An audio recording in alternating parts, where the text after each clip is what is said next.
वालेकुम। जी जनाब, Sindh high court में बानी एमक्यूएम पर पाबंदी ख़त्म करने से मुताल्लिक़ दरख्वास्त दायर हो गई है और ये दरख्वास्त साबिक़ रुकन असम्बली निसार अहमद पंवर ने दाखिल की है। इस दरख्वास्त में जहाँ वफाकी वजारत दाखिला, वजारत क़ानून, वजारत इत्तलात और पैमरा को फ़रीक बनाया गया है। आप इस दरख्वास्त की कॉपीज़ देख सकते हैं। वीडियो में चलने वाली इन कॉपीज़ के अंदर जो मतन हैं हम आपके गोशगुजार कर देते हैं। बानी एमक्यूएम एक मुहिब्ब वतन पाकिस्तानी हैं। दरख्वास्त गुजार निसार अहमद पंवर का ये कहना है। उनका ये भी कहना है इस दरख्वास्त में कि बानी एमक्यूएम एक फ़लाई तंजीम भी चलाते थे और ये फ़लाई तंजीम लाखों बेवाओं, यतीमों, गरीबों की मदद करती थी।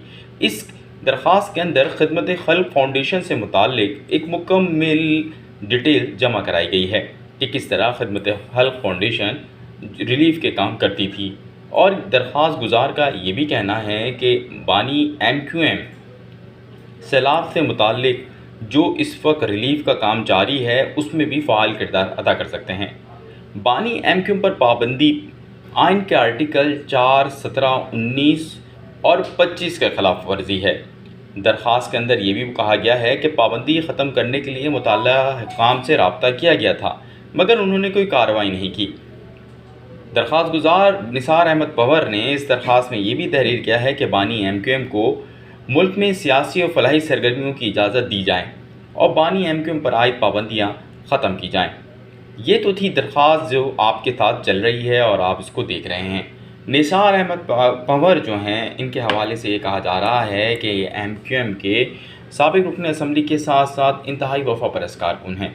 ऐसे में जब एमक्यूएम के वो दोस्त जिन्होंने बड़े अरसे साथ रहकर एमक्यूएम से बहुत कुछ बनाया लेकिन वो मुश्किल वक्त में बानी एमक्यूएम को छोड़ गए, निसार अहमद पंवर उनमें से नहीं थे।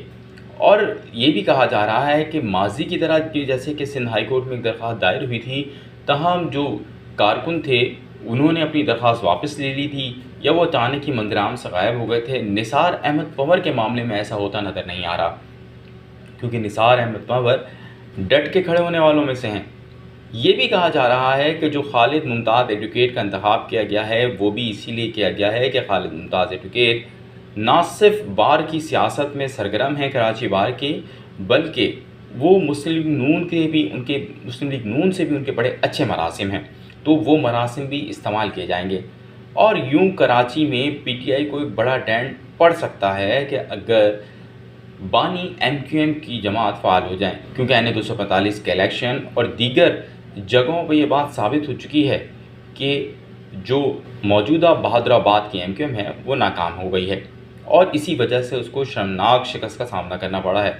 बल्दियाती इलेक्शन में भी ये कहा जा रहा है कि हाफिज़ नईम रहमान और दीगर लोग तो अपनी पोजीशंस बेहतर कर लेंगे, लेकिन बहादुराबाद एमक्यूएम का दूर दूर तक कोई सीट जीतने का इम्कान नहीं है।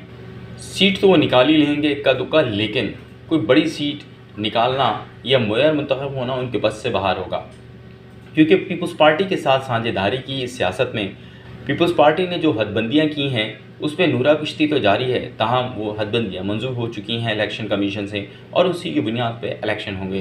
तो पीपल्स पार्टी इस पोजीशन में होगी कि वो अपना मेयर लेकर आ जाएँ और इस हवाले से अगर उनको कोई सख्त हरीफ सामने आएगा तो वो हाफिज़ नईम या पाकिस्तान तहरीक इंसाफ की सूरत में होगा, लेकिन हाफिज़ नईम को उसमें भी एज हासिल होगा।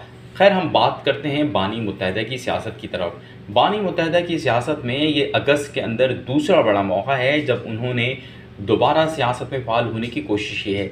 इससे कबल 14 अगस्त को पूरे सिंध के अंदर एहतजाज का सिलसिला किया गया था और 14 अगस्त के केक काटे गए थे, जहाँ पर बानी एमक्यूएम के नारे भी लगाए गए थे। और अब सिंध हाई कोर्ट में ये दरख्वास्त आ गई है जिसकी समाअत 30 अगस्त को मुतवक्किह है, यानी कल मुतवक्किह है। अगर ये समाअत होती है, जिसकी कोशिश की जा रही है कि कल ये समाअत हो जाएं, तो इसके समाअत में अगर बानी मुत्तहिदा की तकरीर पर की इजाज़त दे दी गई और उन्होंने हेलो कर दिया, तो उस हेलो के बाद कराची की सियासत का क्या मंजरनामा होगा ये तो हम सभी जानते हैं। तो देखें इस केस के अंदर अब क्या फ़ैसला होता है और ये केस को सिंध हाई कोर्ट में किस तरह टेकअप किया जाता है।